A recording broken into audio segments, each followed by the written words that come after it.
one of the things that I try to do in weather like this, where you're walking and you've got to focus on each step. Sometimes we take for granted our steps as we take them. We take for granted our muscles as we use them. But when we have slippery conditions like this, we have to literally focus on each step, or we're likely to fall. We're likely to make a mistake. And as you focus on each step, you pay attention to things that you don't typically pay attention to. In a way, in a very real way, it's an opportunity for us to rediscover what it was like to learn to walk in the first place. In a way, it's an opportunity for us to become like children again, to become like toddlers again. In a way, a day like today isn't a bad thing. It's an opportunity for growth. And I wanted to talk with you a bit today about growth and how specifically growth ties into the standards, how growth ties into the assessments, but equally important, how growth factors into how we operate in our profession, how we do our most difficult and challenging work, and how we work with the kids.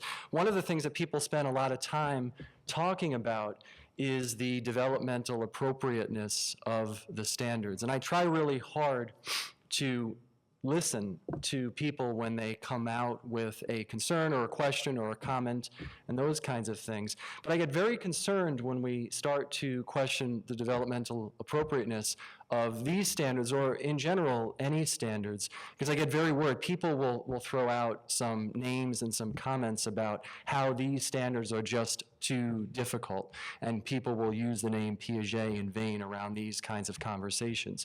But what we don't realize is that thoughtful people have moved on past Piaget for the past half century. This notion that we are, as children or as adults, are somehow stuck in discrete developmental stages, and you cannot move into the next stage until you reach some sort of magical moment and you move from pre-operational to concrete operational or formal operational, just is not the case anymore. What we know now through developmental psychology and what we know now through educational psychology is that kids can do virtually anything as long as they have a number of things. They need to have the proper expectations, and they need to have the proper support. So a long time ago, we rediscovered someone who was a Russian psychologist called Lev Vygotsky, who talked about that notion of the zone of proximal development, not what kids can do in the abstract, but what kids can do when given the proper support. In Dweck's book, she talked about something that people could kind of relate to. Everybody thinks they can either draw or they cannot draw. You can draw a portrait or you can't. Because that, of course, of all the things, yes, of course, we can learn how to play baseball. Yes, of course, we can learn how to walk. But either you have artistic talent or you don't have artistic talent. So of all sorts of things, at least that is inborn, and you can either do it or you can't do it. Of course, you can get better. And she talks about this book, Drawing with the Right Side of the Brain, where they take people, novices, and they have them draw a portrait prior to any sort of intervention. And then they go through this intervention where they teach people to see things that they didn't think that they could see. They teach people how to see light and how to see shadows in ways that you didn't think you could see light and see shadows. And over the course of this 4-day experiment, what they found is the pre-post. If you looked at people drawing portraits prior to the exercise and learning how to see things you didn't think possible, to afterwards, they found that even with artistic talent, anybody with the proper supports can learn to draw. One of the things that we talk about, if we say, okay, the standards are not appropriate, they're just too hard, but there's some contradictions there. We know where we have to get. We know that if the Common Core state standards did anything, they did the incredibly hard work over a long period of time to define where it is that we have to get. Where do we have to get for students to be college and career ready? Where do we have to get for students to be ready for what's next? So if we've got to get to that flag over there and we're here, and people say the standards are too difficult, there's only two possibilities. There's only two possibilities. Either we will never get to that flag, and we should just acknowledge that even though the flag is the right target, the flag is college and career readiness, we will never get there. So we just acknowledge that we cannot get our kids college and career ready. That's one option.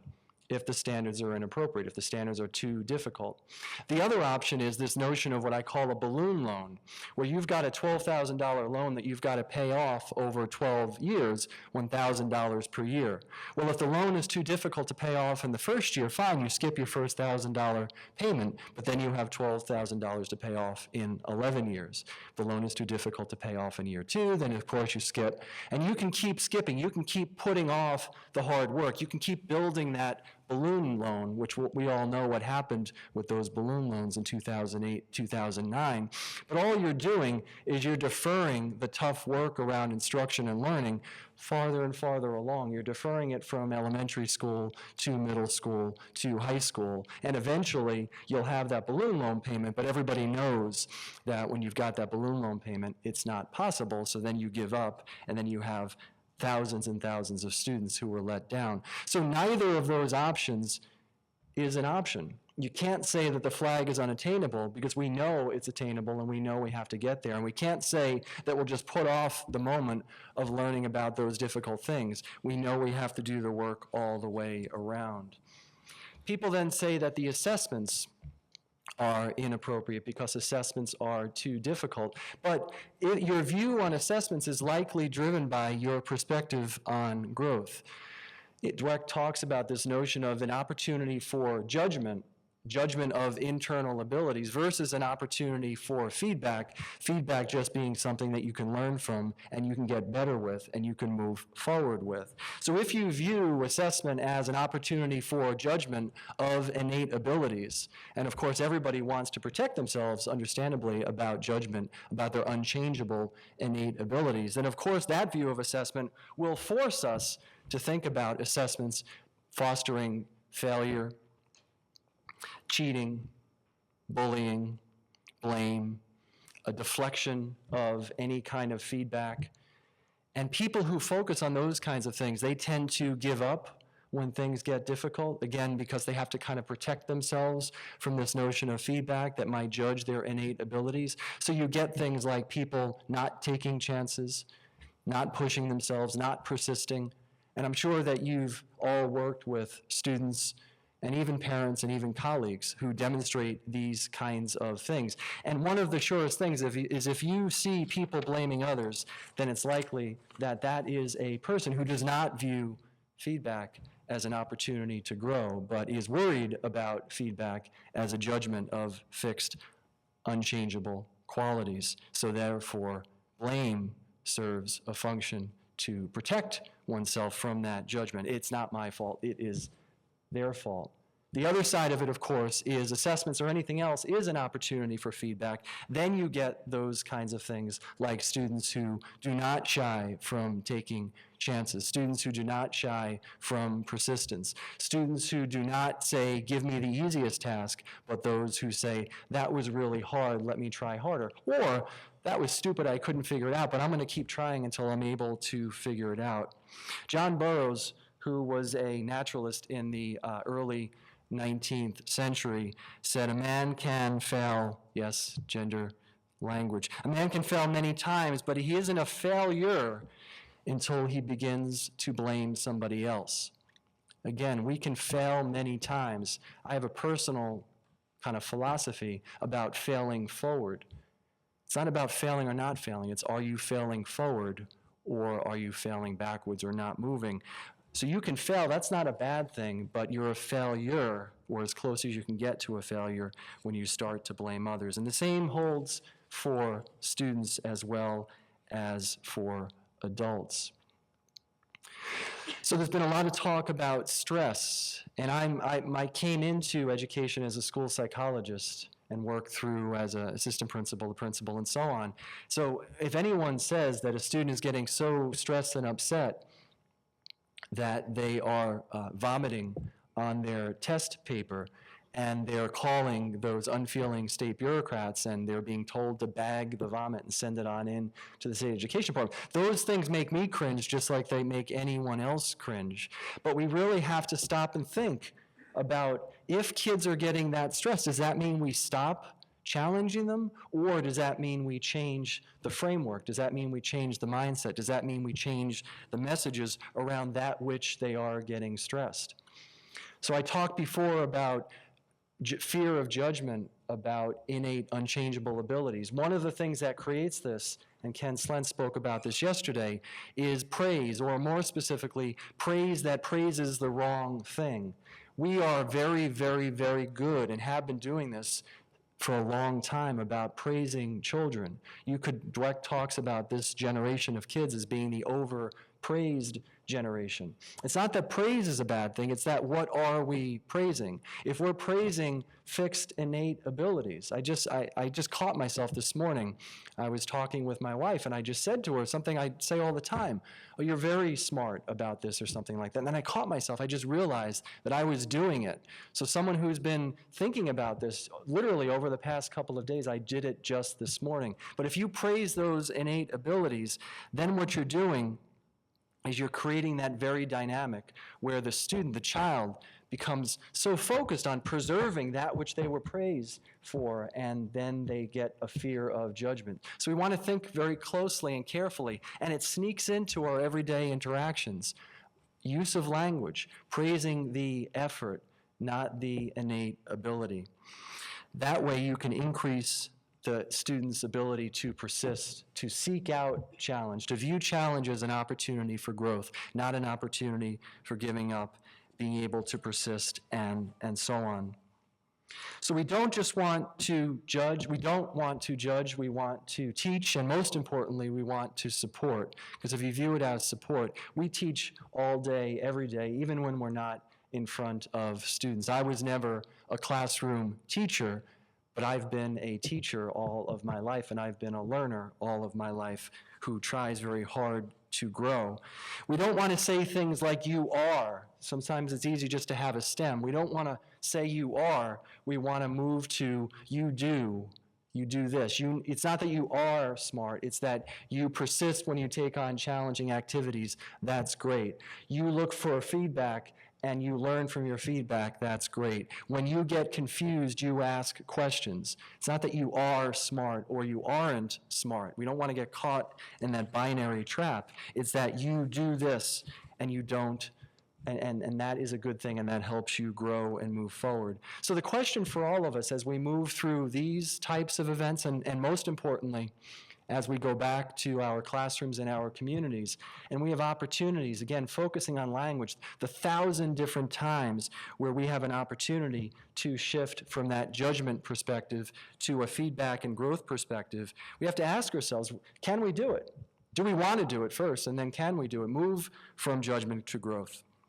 Can we move from blame, whether it be a blame of others, a blame of poverty, a blame, I don't want to minimize poverty, but a blame of poverty, a blame of native intelligence or lack of native intelligence. Can we move from that blame to growth? Do we believe that kids, all kids, can grow if we have high expectations and provide the right support, feedback, and persistence?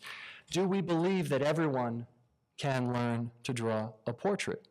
Do we believe that everyone can learn to see things that we didn't think we could see, that everyone can learn to see light and shadow in a different sort of way? And if we don't believe that anyone can learn to draw a portrait, why? Why is that? And are we satisfied with not believing that? So I wanted to bring this to something that's a little bit more personal for me. I was talking with Kate before.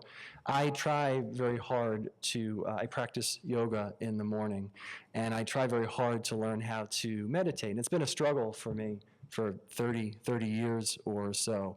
And one of the only purposes of yoga, everyone's into this hot yoga and all these different kinds of athletic processes and so on. But in the tradition, the main purpose of yoga is to make your spine straighter and stronger and more flexible. The ancient rishis would say that you are as young as your spine is flexible. And there's really only 3 particular postures that are the main postures within yoga. There's the headstand, there is the, when you flip back, I can't remember the name. And then there is the forward bend. And the forward bend, for me, is a perfect metaphor about what growth is like. If you think about those of you who have done yoga, or you remember the trauma of your third grade phys ed class where you were told to touch your toes, right? You were told to touch your toes, but you were working through the forward bend. And if you think about it, you sit on the ground or you stand and you try to touch your toes. But that, of course, is the wrong attitude. I can or can't touch my toes. But then there's some tendencies. So maybe the phys ed teacher came behind you and kind of pushed you down to try to make you touch your toes, or you tried to push yourself down. And of course, the extension and the extreme of that is something snaps. You can't push yourself that far. But the right way to move into that posture, the right way to make your spine that much more flexible, to get that blood flowing that much more, is to move into the stretch, move into the position, and stretch yourself a bit, but not too far. And then each time that you go, and then you take a break and you come back to it, each time that you go, you'll realize that you can stretch that just a little bit farther, that you can just move into the position just that little bit more. And the next thing you know, you're not focused on touching your toes, but rather you're focused on bringing your torso as close to your legs as you can, as comfortably can. That's the kind of growth that each of us can do every single moment of our lives, whether it's focused on taking a gentle step so you don't slip in the snow, or you're focused on just keeping your spine straight so you get that little piece of breath that you weren't aware of before, or you're focused on telling a kid that they did a good job because they asked questions, that they're very good at what they do because they persist, ask questions, seek out challenges. And equally important, if not more important, is that you send those same messages to your colleagues and the parents with whom you work, that it has to be about growth. Because if we persist in this notion of judgment, all it does is it causes people to retreat, protect, and ultimately blame.